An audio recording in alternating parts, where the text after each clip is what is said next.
sa gawain ng ating Panginoon. Amen. Ngayong umaga, sa salita po ng Diyos, Job chapter 1. Job sa English, Job chapter 1. Kapag ako po ay nananalangin tuwing umaga sa ating morning prayer, ang isa sa hindi pwedeng mawala at lagi kong binabanggit sa panalangin ay yung ingatan tayo ng ating Panginoon. Amen. Amen. Panginoon, amen. Totoo po ito. Panginoon, ingatan mo ang iyong mga anak sa araw na ito. Ang mga papasok pa lamang o mga pumasok na sa paaralan, sa trabaho, ligtas at maayos silang makarating sa kanilang paroroonan. Hanggang sa kami ay makauwi mamayang hapon o mamayang gabi. Amen. Nananalangin ako ng pag-iingat ng Panginoon dahil isa yun sa mahalagang pangangailangan natin habang tayo ay nabubuhay dito sa mundo. Sino po sa inyo hindi mo kailangan ng pag-iingat ng Panginoon?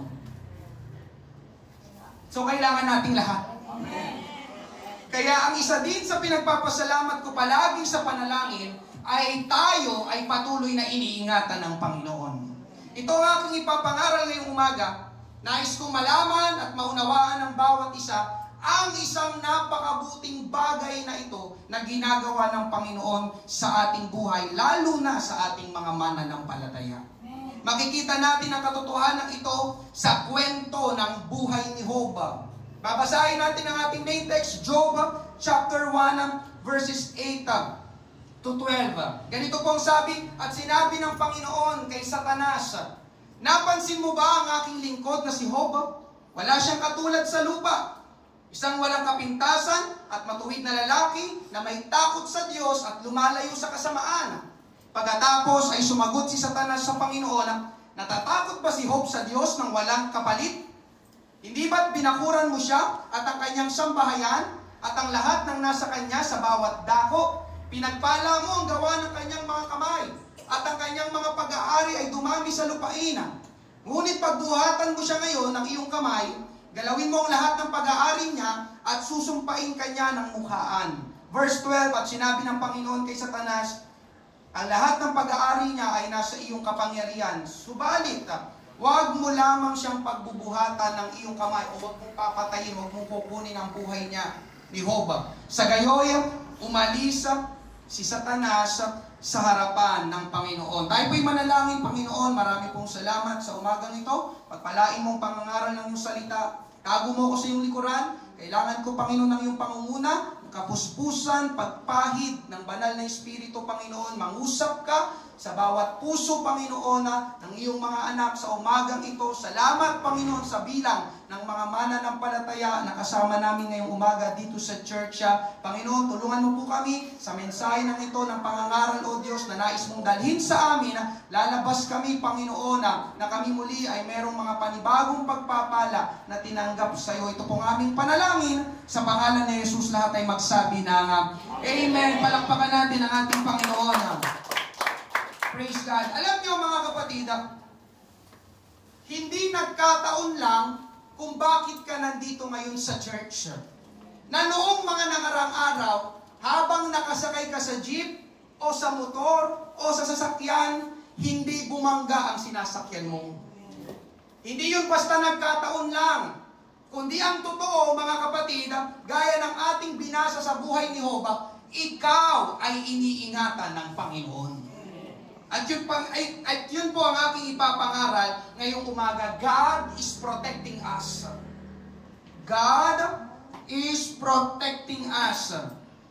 Una po natin pag-usapan God's protection. Ang pag-iingat o proteksyon ng Diyos. Ito po ang katotohanan ngayong umaga na lubos kong pinagpapasalamat sa Panginoon. Iniingatan tayo ng Panginoon. Amen. Dapat tayong magalak, mga kapatid. Bakit? Dahil hindi mo kayang ingatan ng iyong sarili 24 hours a day. Lalo na kapag tulog ka na. Hindi mo na alam ang nangyayari sa iyong paligid. Tama ba? Sino sa inyo natutulog, dilat ang isang mata? Pastor, bakit dilat? Kasi nagbabantay ka. Baka may pumasok na magnanakaw. Amen? Pero ngayong umaga, mga kapatid, hindi mo kailangan palagi mag-alala kung ikaw ay anak ng Diyos. Siyempre, basta inak mo lang na maayos ang pinto, siyempre, amen, ang inyong bahay, makakatulog ka ng mahimbing dahil iniingatan ka o iniingatan kayo ng Panginoon. Amen. Tingnan niyo po ang sabi sa binasa natin. Job chapter 1 verses 9 to 10. Pagkatapos ay sumagot si Satanas sa Panginoon, natatakot pa si Job sa Diyos ng walang kapalit? Hindi ba't binakuran mo siya at ang kanyang sambahayan at ang lahat ng nasa kanya sa bawat dako? Pinagpala mo ang gawa ng kanyang mga kamay at ang kanyang mga pag-aari ay dumami sa lupain. Pansinin niyo po ang sinabi dito ni Satanas sa Diyos. Amen? Hindi ba't binakuran mo siya? Yun po ang titignan natin ngayong umaga. Hindi ba't binakuran mo siya? Binakuran? Amen? Ganito pong sabi sa English. But Satan answered the Lord, Job honors God for a good reason. You have put a wall around him. You have put a wall around him, his family, and everything he owns. You have blessed the things he has done. His flocks and herds are so large, they almost cover the land. Mga kapatid, itong katotohanan ngayong umaga, merong nakikita si Satanas na hindi natin nakikita. Ano yun? Ang sabi ay wall. Pader sa Tagalog. Merong pader na nakabakod o nakabalot sa anak ng Diyos. Pero hindi na ito nakikita ng ating naked eye. Hindi rin ito nahahawakan ng ating kamay. Pastor, wala naman wala namang bakod. Amen? Pero bagamat hindi natin nakikita at nahahawakan, merong pader na nakabakod sa atin. Amen? Anong ibig sabihin ng pader na nakabakod? Yun ay ang pag-iingat o proteksyon ng Diyos. Binabakuran tayo ng pag-iingat ng Panginoon. May pader na nilalagay ang Diyos sa palibot natin. Amen? At ito pang maganda mga kapatid, kasama ng proteksyon ng Diyos ay ang pagpapala ng Panginoon. Habang tayo ay iniingatan ng Panginoon, tayo rin ay pinagpapala ng Panginoon. Tignan niyo ulit ang sinabi sa verse 10. You have put a wall around him, his family. Amen? Hindi lang ikaw. Amen. Pati ang iyong pamilya, may pader, and everything he owns. You have blessed the things he has done. Kasama ng pagbakod ng Diyos sa atin, pag-iingat ng Panginoon sa atin, tayo rin ay pinagpapala ng Panginoon. Amen. Kaya mga kapatid, kapag ikaw ay may bakod, proteksyon ng Diyos, hindi ka lang maiingatan sa anumang sakuna o masamang pangyayari, kundi pati ang mga pag-aari mo. Everything He owns, mga pag-aari, iniingatan din ng Panginoon. Amen? At hindi lang yun mga kapatid, pati ang ginagawa mo, ang pagpapagal ng iyong mga kamay, pinagpapala ng Panginoon. Kaya yung iyong trabaho, yung iyong negosyo, naiingatan, pinagpapala, dahil may pader na nakabakod sa iyo. Amen? Sabi nga doon sa Bible, di ba, may word na mananakmal, sinasaway ng Diyos. Amen, ang mananakmal. Hindi mo pwedeng galawin ang kanilang pag-aari. Amen, ang kanilang trabaho, ang kanilang negosyo, kasi iniingatan tayo ng ating Panginoon. Kaya kung titignan nyo mabuti mga kapatid, isang dakilang pagpapala ang pader na pinakot sa atin ng Panginoon. Ngayon, titignan naman natin ang iba't ibang anyo ng proteksyon ng Diyos kung paano nag-iingat ang Panginoon. Una, amen, isang anyo ng proteksyon ng Diyos, the blood of the Lamb. Ang dugo ng kordero. Amen? Ito po'y makikita natin sa Book of Exodus, nang maging alipin ng Israel sa Egypt. Pero dumating ang panahon na sila iniligtas ng Diyos sa pamamagitan ni Moses. Nagsabi si Moses sa Paraon, let my people go, palayain mong bayan ng Diyos. Pero ayaw pumayag ni Paraon. Kaya ang nangyari, alam po natin ang kwento, nagpadala ang Diyos ng 10 salot. Sino nakakaalam po ng kwento? At yung ika-10 salot, yung ika-10, yung pinakahuli, ang pinakamatindi sa lahat. Bakit? Dahil ang mangyayari, mamamatay ang lahat ng panganay. Lahat ng panganay na anak ng tao, anak ng mga hayop, mamamatay. Pero bago mangyari yun, nagbilin muna ang Diyos sa Israel na kailangan nilang magpatay ng batang lalaking kordero o tupa na walang kapintasan. Tapos yung dugo ng kordero na yon ay ilalagay sa 2 haligi ng pinto at itaas ng pintuan o yung hambak. Ilalagay yung dugo ng kordero na kanilang pinatay. Para saan yun? Para kapag dumaan, ang sabi ng Bible ay destroyer o sa Tagalog ay mamumuksa. Amen. Kapag dumaan ang mamumuksa, lalampasan niya yung bahay na merong dugo ng kordero. Exodus chapter 12 verse 5, tapos 7, 12 to 13, ang inyong kordero ay walang kapintasan, isang lalaki na 1 taong gulang, inyong kukunin ito sa mga tupa o sa mga kambing. Pagkatapos, kukuha sila ng dugo at ilalagay sa 2 haligi ng pinto at sa itaas ng pintuan sa mga bahay na kanilang kakainan. Verse 12, sapagkat ako'y dadaan sa lupain ng Ehipto sa gabing iyon at aking pupuksain ang lahat ng mga panganay sa lupain ng Ehipto, maging tao man at hayop. At ilalapat ko ang hatol laban sa lahat ng mga Diyos ng Ehipto. Ako ang Panginoon. Verse 13, ang dugo ay magiging sa inyo isang tanda sa mga bahay na inyong kinaroroonan. Kapag aking nakita ang dugo, lalampasan ko kayo at walang salot na papatay sa inyo. Kapag pinuksa ko ang lupain ng Ehipto. Kapag tinuloy niyo po ang pagbasa, nangyari nga, amen, dumating ay 10 salot, lahat ng panganay na anak ng mga Ehipsyo ay namatay. Subalit, sa mga anak ng mga Israelita ay walang namatay. Bakit? Dahil ang bahay nila ay merong dugo ng kordero. Ang dugo ng kordero ang nagsilbing proteksyon ng mga Israelita. Amen. Ngayong umaga mga kapatid, hindi na literal na kordero o tupa ang kailangan natin. Baka bumili kayo ng tupa. Mahal ang tupa ngayon. Amen. Kundi ang sinasabi ng Bible na kordero ay walang iba kundi ang ating Panginoong Jesus. John 1:29, kinabukasan, nakita ni Juan si Jesus na lumalapit sa kanya at kanyang sinabi, narito ang kordero ng Diyos na nag-aalis ng kasalanan ng sanlibutan. Nang mapako si Jesus sa krus, bumuhos ang dugo ng Panginoon. At ang dugo ng Panginoon, mga kapatid, ang isang anyo ng proteksyon ng ating Panginoon. Kaya alam nyo mga kapatid, ito rin ang isa ko sa malimit na ipinapanalangin kapag ang usapin ay pag-iingat. Alam nyo, ang isa sa mga panalangin ko, Panginoong Hesus, balutan mo ako ng iyong banal na dugo. Yun ang tamang panalangin mga kapatid, totoo yun. Babalutan ka dahil ang isa sa anyo ng proteksyon ng Diyos, dugo ng ating Panginoong Jesus. Amen? Lalo na kapag yung jeep humaharurot sa bandang Guadalupe, yung tabing ilog doon, yung mabilis. Nakasakay ako, parang yung jeep ni driver, nagmamadala. Amen? Lord, ingatan mo po kami, ligtas akong makarating sa trabaho, balutan mo ang jeep na ito ng iyong banal na dugo. Amen. Ngayong umaga mga kapatid, ang tanong, nababalutan ka ba ng dugo ni Jesus? Ang iyong bang puso ay nahugasan o nilinis na ng banal na dugo ni Jesus?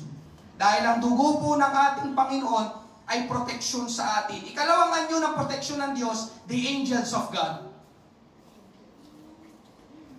Ang mga anghel ng Diyos. Sino sa inyo, nung ikaw ay bata pa, may nagsabi sa iyo o may nagturo sa iyo na ikaw ay merong guardian angel? Uy, alam mo, may guardian angel ka. Amen. Alam niyo mga kapatid, totoo yun. Pero ang hindi totoo, yung iyong guardian angel ay yung iyong kamag-anak na namatay. Yun ang hindi totoo. Amin po ba? Oy, pa, bantayan mo kami dito.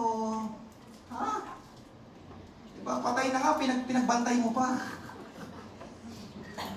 Hindi yung totoo mga kapatid. Ang tinutukoy ko dito ay talagang mga anghel ng Diyos. Amen. Totoo, merong mga anghel. Amen. Amen po ba? Diba?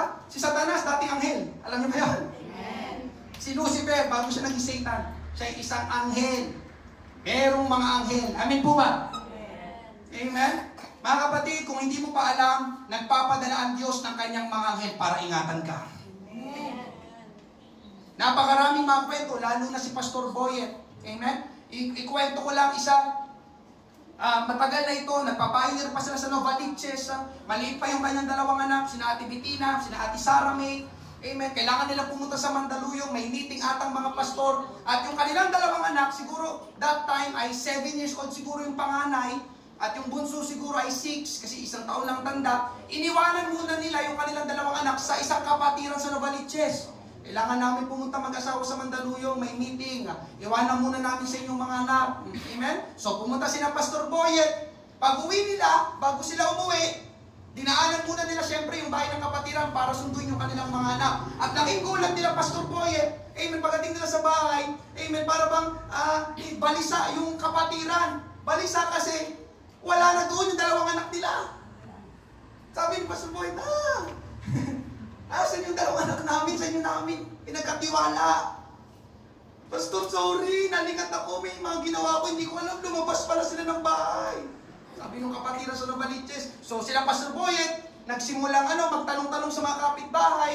Sa mga kapitbahay nila, ay may nakita ba kayong dalawang bata? Ganito ang laki. Siguro ang edad, nasa 7 years old, 6 years old, dalawa sila. Tapos meron doon na nagwawalis doon sa isang kapilya. Amen. Ay, oo, nakita ko sila. Nandun, no? May kasama silang dalawang lalaki, tinatawid sila sa tulay. Tapos, Pastor Boyet, sino yung dalawang lalaki na yun?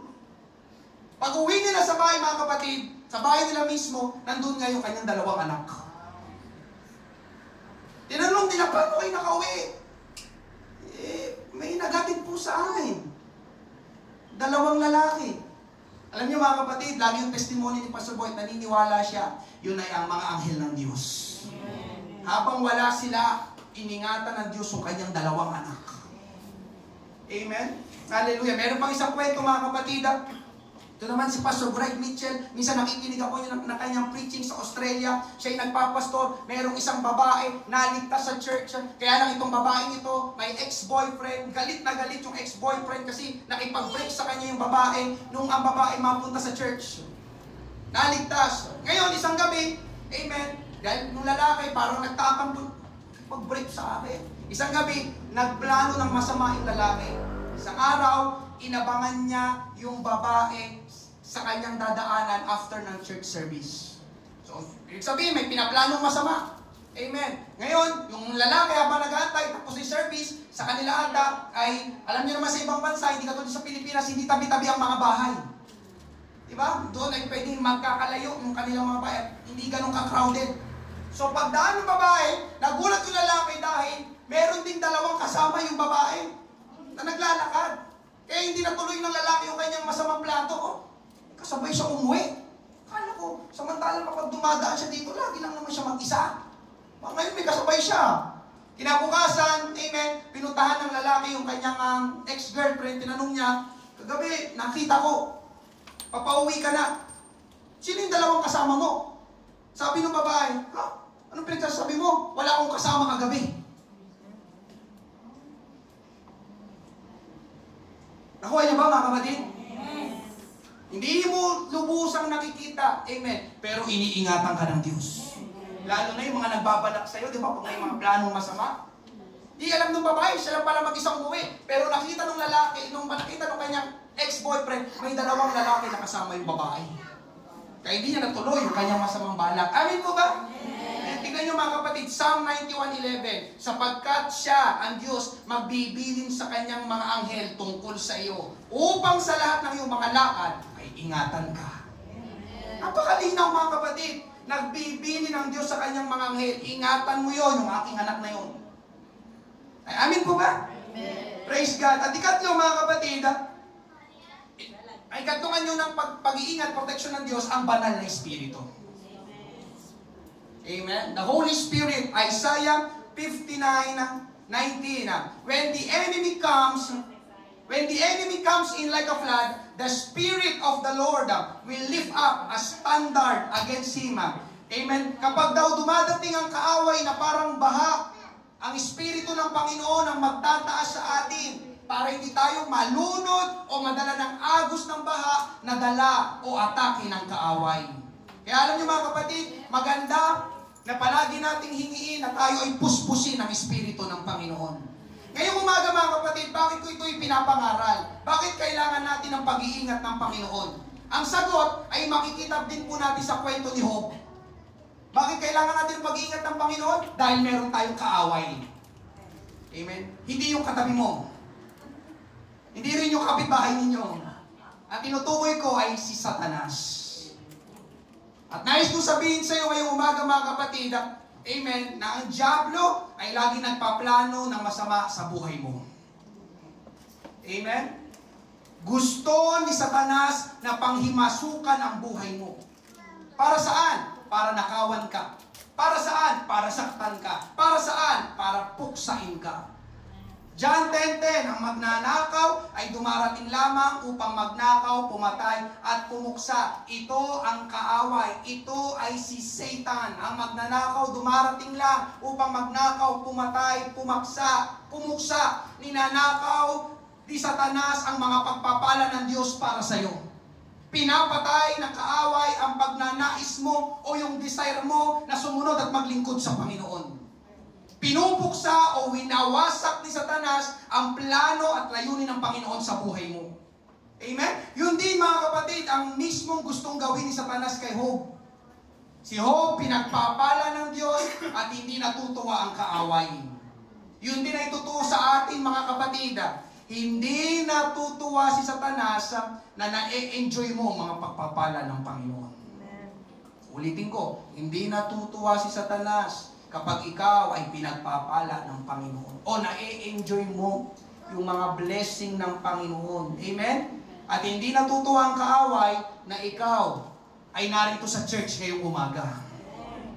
Kaya gustong manghimasok, amen, ni Satan sa buhay natin para guluhin ang buhay natin. At dito natin makikita ang kahalagahan ng pader ng pag-iingat ng Panginoon. Amen?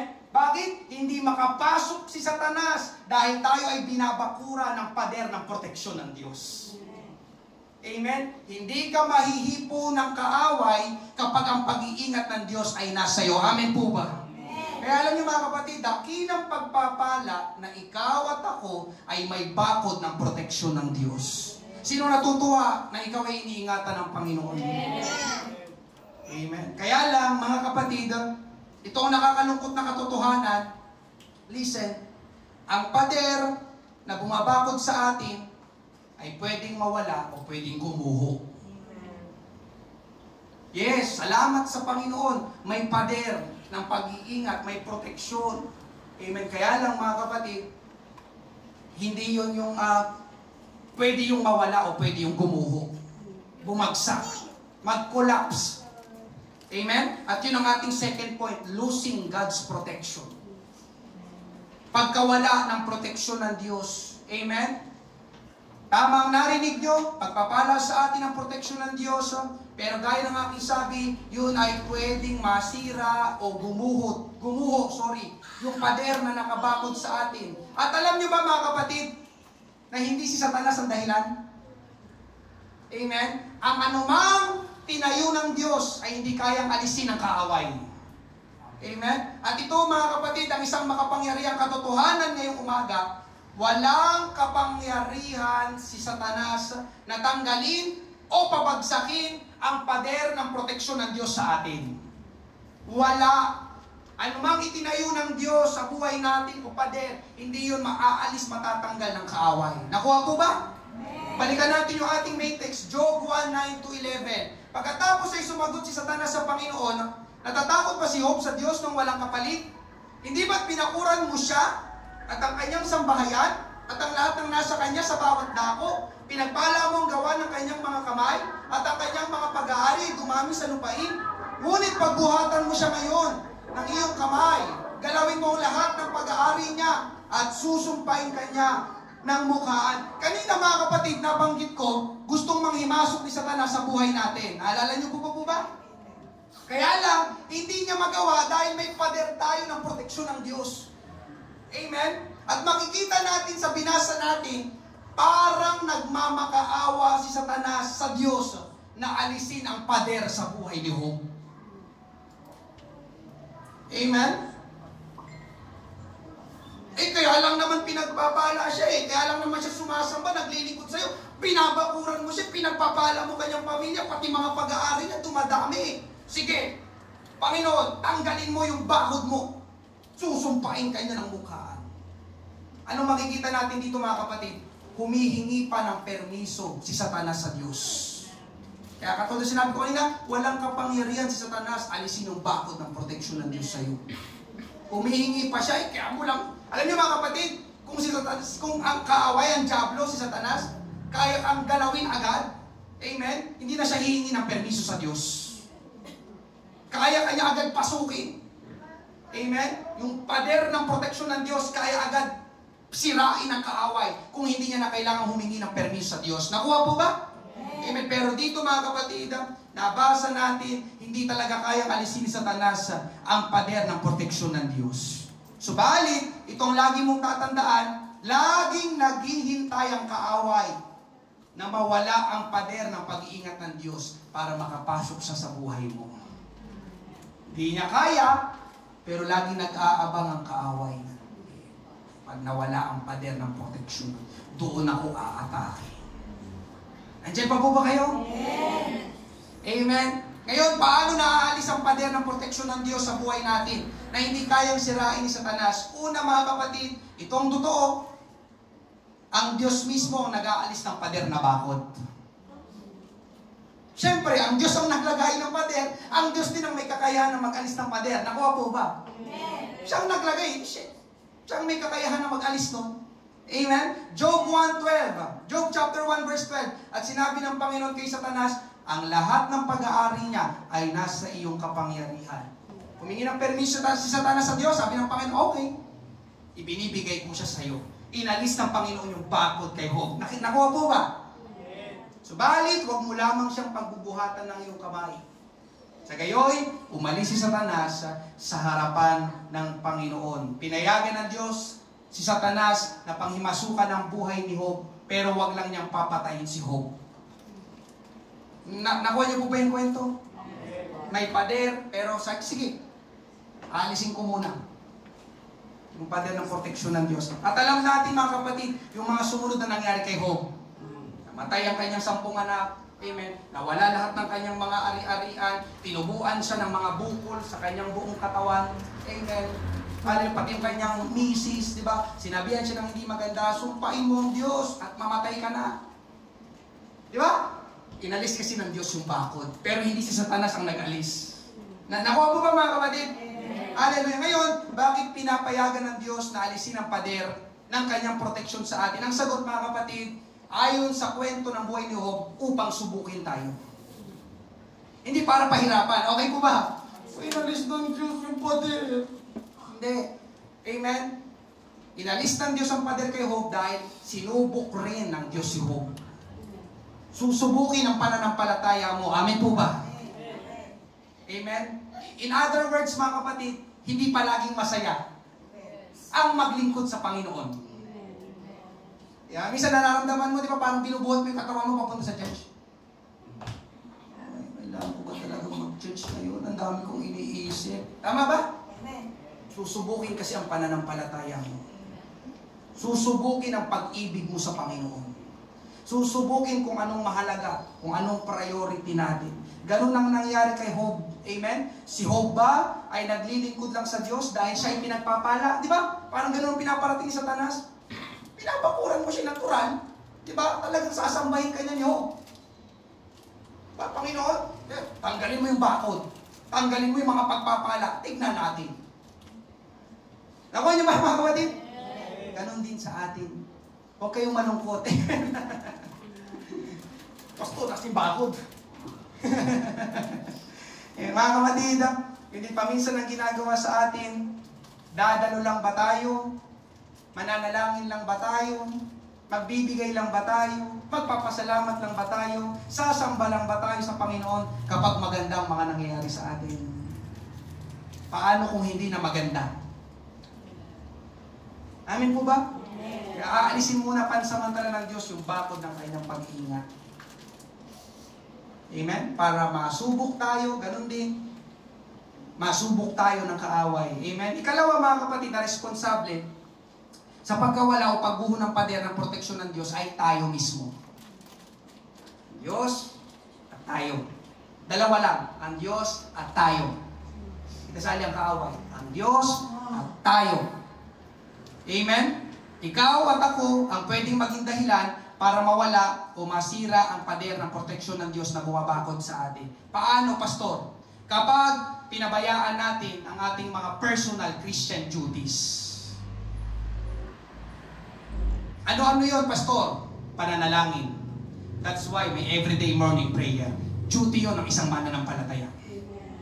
Pagbabasa ng Bible, pag-aaral ng salita ng Diyos, pakikinig ng salita ng Diyos, pagdalo palagi sa church, pakikipag-fellowship sa mga kapatiran, paghayo sa labas, pagbibigay, pagsuporta sa gawain, pagpupuri sa Panginoon, paglilingkod sa Panginoon, pagpupuspos sa atin ng banal na Espiritu. Lahat ng iyon ay ating mga duties bilang mga Kristiyano o mga mananampalataya.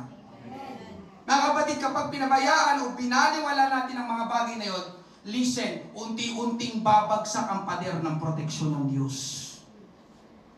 Tingnan niyo ang sabi, Proverbs 24:30-31, sa bukid ng tamad, ako'y napadaan, at sa ubasan ng taong salat sa katinuan, at sa ubasan ng taong salat sa katinuan. At narito, tinubuang lahat ng mga tinik. Ang ibabaw niyon ay natatakpan ng mga dawag, at ang batong bakod nito ay bumagsak. Amen. Mga kapatid, kapag tamad ka ng manalangin, tamad ka ng pumunta sa church, tamad ka ng mag-aral ng salita ng Diyos. Amen. Tamad ka ng magbigay, maglingkod sa Panginoon. Babagsak yung batong bakod. Ano yung batong bakod na pinag-usapan natin? Pader.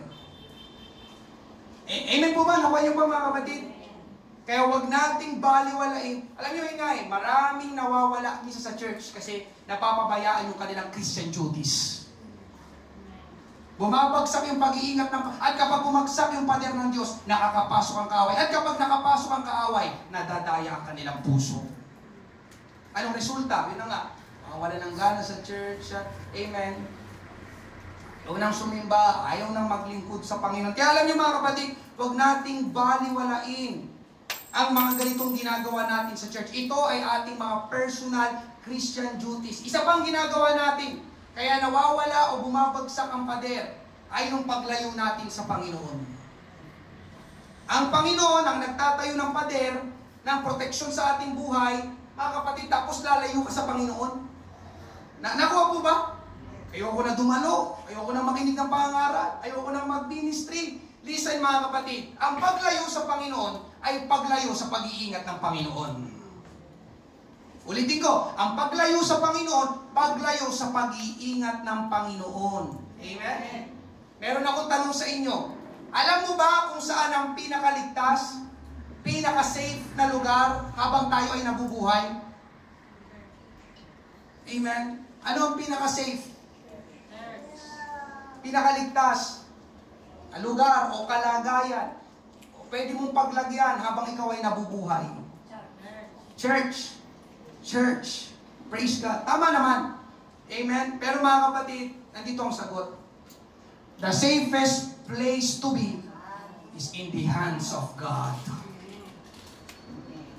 Ang pinakaligtas na lugar kung saan ka dapat naroon ay sa mga kamay ng Diyos. Nakuha ba mga kapatid? Kapag ikaw ay nawala sa mga kamay ng Diyos, anong ibig sabihin ng mga kamay ng Diyos? Pag-iingat ng Diyos.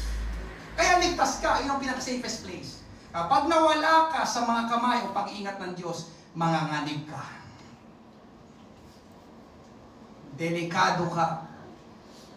Amen po ba? Hebrews 10:31, isang kakilakilabot na bagay ang mahulog sa mga kamay ng Diyos na buhay. Pansinin niyo sinabi, kakilakilabot, katakot-takot na bagay ang mahulog ka sa mga kamay ng Diyos. Nasa kamay ka ng Diyos. Kapag nahulog ka, kakilakilabot daw, sabi ng Bible, katakot-takot. Amen po ba? Kaya huwag kang lalayo sa ating Panginoon. Amen? Narito palagi ang church, narito ang mga kapatiran, narito ang salita ng Diyos. Amen po ba? Ngayon, ang isa pang ginagawa natin na nagpapabagsak ng pader ng proteksyon ng Diyos ay kasalanan. Pagpapabaya, paglayo sa Panginoon, kasalanan. Kapag tayo ay nagkakasala, bumabagsak ang pader ng proteksyon ng Diyos.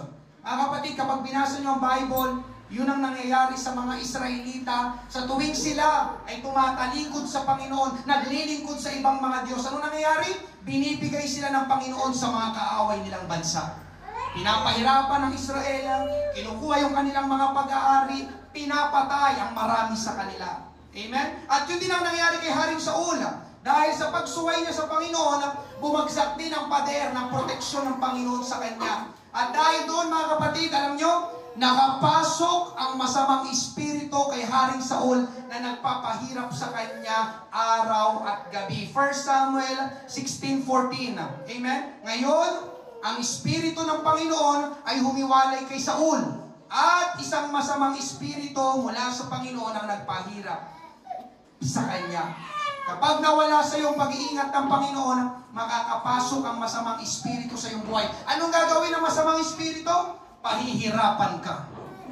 Pahihirapan ang iyong isipan. Pahihirapan ang iyong kalooban. Kaya paminsan mga kapatid, mag-pray ka. Kapag hindi ka makatulog sa gabi, baka may nagawa tayong hindi mabuti. Hindi ako makatulog ka, bakit kaya? Ano bang ginawa ko kanina? Lord, ihayag mo ang nilalaman ng aking puso. May nagawa ba? May nasabi ba ako kanina? May naisip ba ako kanina? Na hindi nagbigay ng kaluguran sa'yo, baka nakapasok ang masamang espiritu, pinapahirapan ako. Sinasawata ko, Panginoon, sa pangalan ni Jesus. Amen po ba? Kaya ngayong umaga, mga kapatid, ikaw at ako ang may responsibilidad na ingatan ang pader ng pag-iingat na tinatayo ng Diyos upang bakuran tayo. Alam niyo mga kapatid, huwag kang pumayag na yun ay bumagsak. Wag. Bakit? Yun na nga eh. Protection mo yun. Kasama ng protection, pagpapala pa ng Panginoon. Tapos hayaan mo, pabayaan mo lang, hayaan mo na. Pader lang naman yan. Ha? Amen? Mga kapatid, kapag bumagsak ang pader, tuwan-tuwa ang dyablo. Wala na siyang protection, wala na siyang pag-iingat. Pwede ko nang panghimasukan ang buhay niya. At galawin yung mga bagay sa buhay niya na na-enjoy niya. Amen po ba? Mga kapatid, ito ang lagi mong pakinggan, walang mabuting iniisip ang kaaway sa'yo, kundi gawing miserable lang ang buhay mo. Kaya kailangan natin ang bakod ng proteksyon ng Diyos. Ikatlo, mga kapatid, panghuli ngayong umaga, having God's protection. Amen? Pagkakaroon ng pader ng proteksyon ng Diyos. Ang pader ng proteksyon ng Diyos, listen mga kapatid, ang pader ng proteksyon ng Diyos ay hindi para sa lahat ng tao. Yes, hindi para sa lahat ng tao. Baka inisip nyo ngayong umaga, lahat ng tao ngayon na nabubuhay sa buong mundo ay merong proteksyon, pader ng pag-iingat ng Panginoon. No. Merong criteria kung sino lang ang mga taong mababakuran ng pader ng proteksyon ng Diyos. Amen po ba?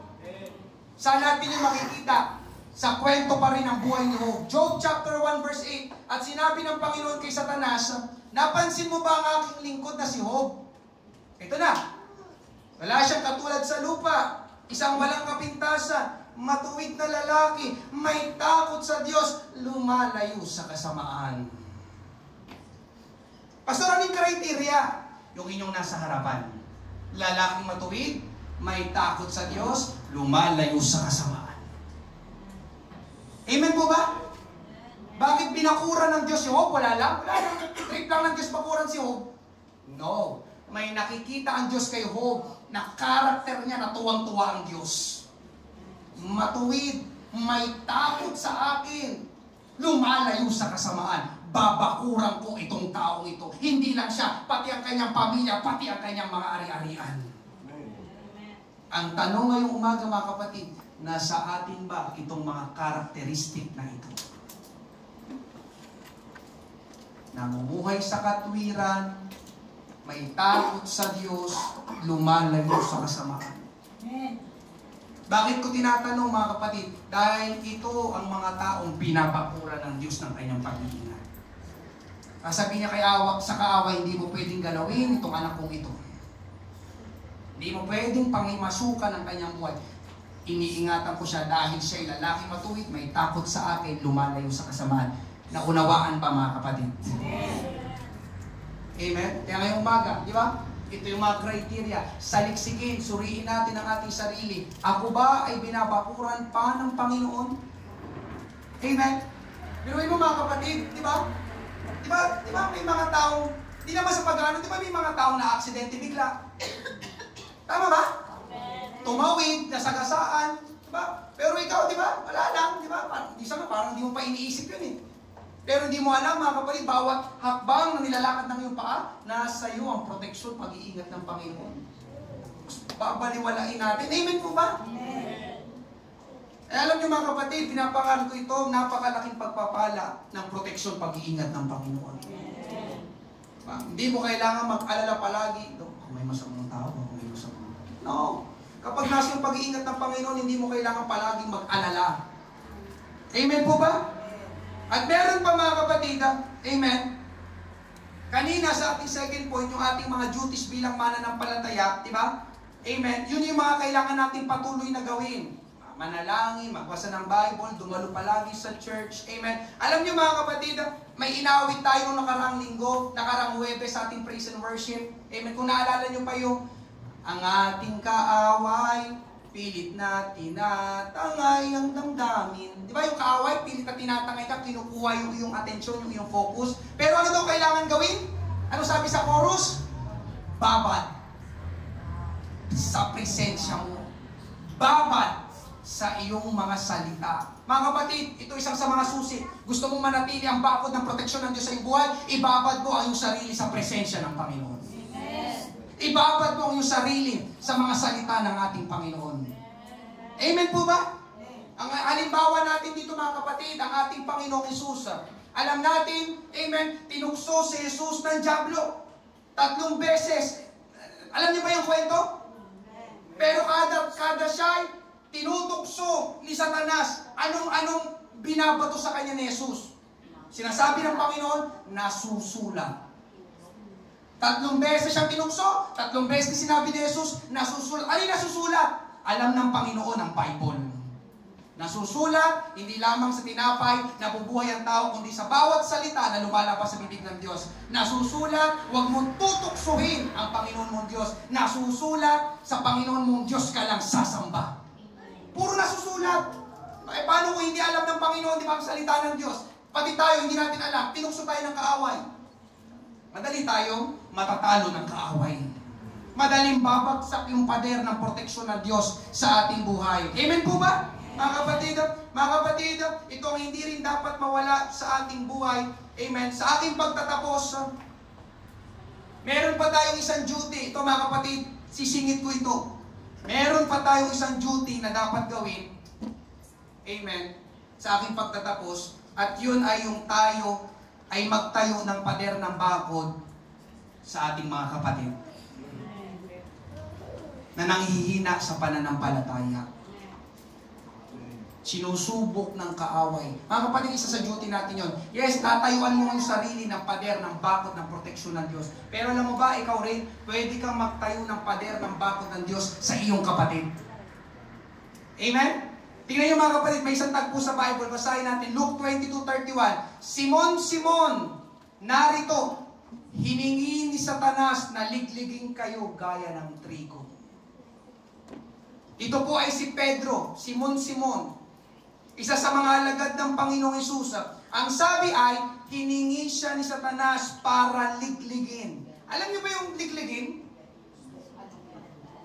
Alugin. Salamat po. Sabi kasi dyan ay gaya ng trigo. Sino po dito yung ako kasi nakakita na ako sa probinsya. Alam niyo yung mga inaning palay, ilalagay sa bilao? Anong gagawin sa bilao? Binibistay. Di ba? Ba yung bigas, patalong-talong na gano'n, di ba? Yung inaning palay, di ba? Para saan yun? May, di ba? Para malaman ko ano hindi kailangan itatapon. Ngayon mga kapatid, tayo yung parang inaning palay. Gusto ng kaaway, ligligin ka. Pag hindi ka nag-ingat, ikaw ang matatapon. Nakuha ba mga kapatid? Sabi ng Bible, mga kapatid, lahat ng kaharap ko ngayon, hinihingi ka ni Satanas para ligligin. Itong katotohanan. Ulitin ko, hinihingi ka ni Satanas para ligligin. Ibigay mo sa akin, Panginoon, yung taong yun na nagsisimba sa Pater Sos Pateros, gusto ko siyang maliglig. Alugin ang kanyang pananampalataya. Subukin kung talagang mahal ka niyan, Panginoon. Ha? Liglig ba? Di ba? Nakita na ba kayo sa probinsya? Ako sa probinsya, wala mo kasi dito eh. Tapos, kailangan to. Sapa. Amen? Duruin mo yung bigas na yun, kung nakapagsalita lang yun, nahilo na yun. Tama ba? Amen? Pero alam nyo mga kapatid, ang sinabi ng Panginoon kay Pedro, verse 32, subalit ako ay nananalangin para sa iyo, upang ang iyong pananampalataya ay huwag mawala. Kung makabalik ka ng muli, palakasin mo ang iyong mga kapatid. Amen? Alam nyo mga kapatid, napakabuti ng Panginoon na nalangin siya para kay Simon Pedro. Pedro, hiningi ka ni Satanas na ligligin. Pero huwag kang mag-alala, ipinanalangin na kita. Huwag mawala, manghina ang iyong pananampalataya. Mga kapatid, yun din ang dapat natin gawin sa ating mga kapatid na nililiglig, dinadaya ng kaaway. Kailangan po nila ang ating pagpapalakas sa pamamagitan ng panalangin.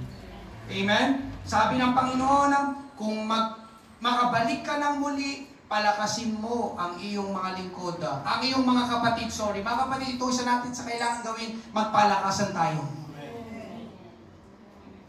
May mga taong nawawala sa church, di ba? May mga nakikita kayo noon, kasama natin noon, nawawala kasi niliglig ni Satanas.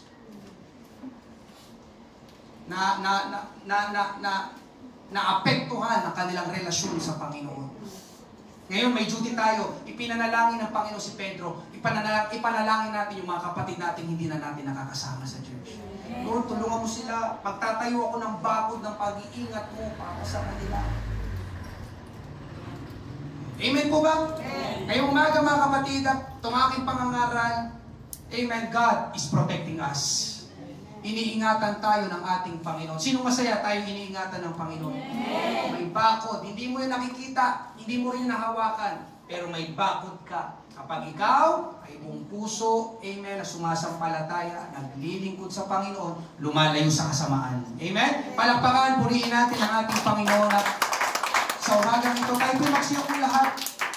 Praise God. Maraming salamat po sa pagdalo ng bawat isa. Ito po isa sa mga katotohanan ngayong umaga. Bagamat hindi mo nakikita ang mismong pader na tinatayo, binabakod ng Diyos, pero itong katotohanan, kagaya ng ginagawa ng Diyos kay Job, binabakuran ka ng Panginoon. Para hindi makapasok ang atake ng kaaway. Ang masamang plano ng kaaway, binabakuran ka. Pero yun nga lang mga kapatid, pwede itong masira, bumuho, bumagsak, at tayo ang pwedeng maging responsable.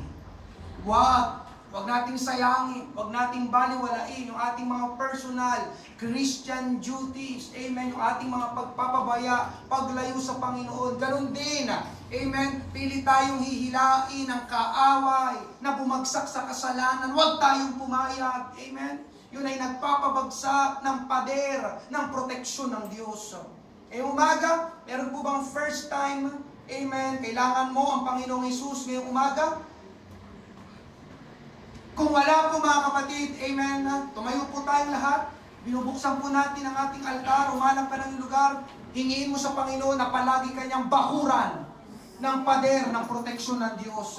Amen. Kasama ng pag-iingat ng Panginoon, pagpapala ng Panginoon.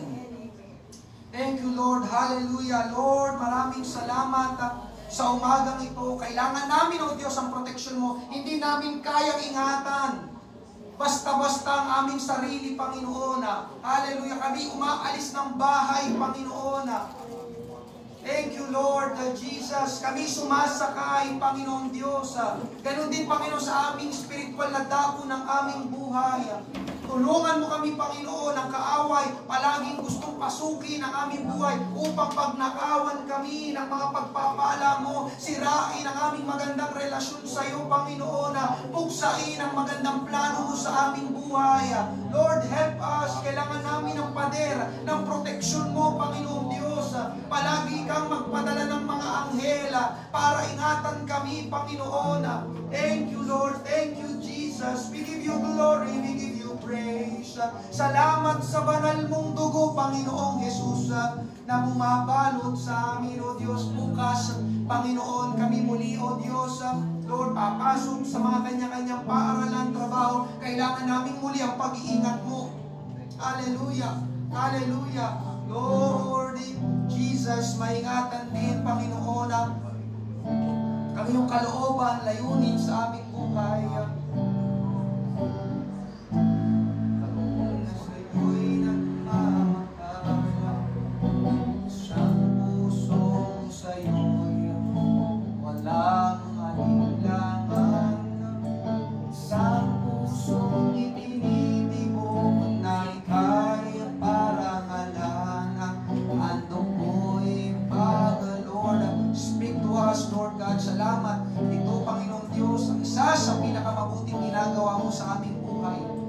Ingatan kami. Thank you for your protection, Panginoon Diyos. Hallelujah. Tayo po'y magsitayong lahat.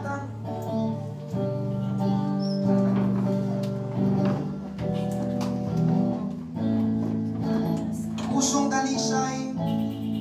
Pusong dalisay ang aking nais. Ikain mo, Diyos, para sa akin. Pusong dalisay, pusong dalisay ang aking nais. Likain mo, O Diyos, para sa isang pusong tapat, isang pusong tapat na sa'yo'y nagmamahal, isang pusong sa'yo'y walang alinlangan. Isang pusong itinitibok na ika'y parangalan, handog ko'y pagpupuri sa uling pagkakataon. Isang pusong tapat, isang pusong tapat na sa'yo'y nagmamahal, isang pusong sa'yo'y walang alinlangan, isang pusong itinitibok na ika'y parangalan, handog ko'y pagpupuri sa'yo lamang. O Jesus, handog ko'y pagpupuri, handog ko'y pagpupuri sa'yo lamang.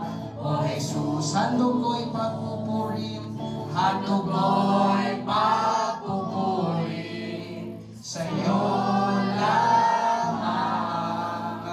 O Jesus, minsan ka purihin, pasaya